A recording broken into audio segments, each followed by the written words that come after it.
చూస్తుంటే ఈవేళ నీ బొమ్మలా ఉన్నదే నీ చేతి నత్తేసి కలలన్నీ చెరిపేసి కాలాన్ని మార్చకే ఎక్కడున్నా ఎదురయ్యే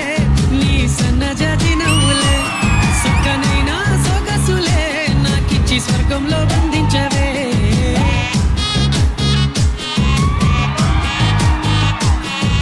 పారేటీసలయ్యేరు పలకరించకున్నా పరువాలేదనుకుంటేనే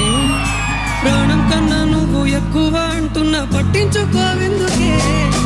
పువ్వుల్లో దాగున్న పరిమాణాలన్నీ నీ చెంత చేరిస్తేనే పంచభూతాలన్నీ సాక్షులుగా ఉంచేసి మనం వాడుకుంటానులే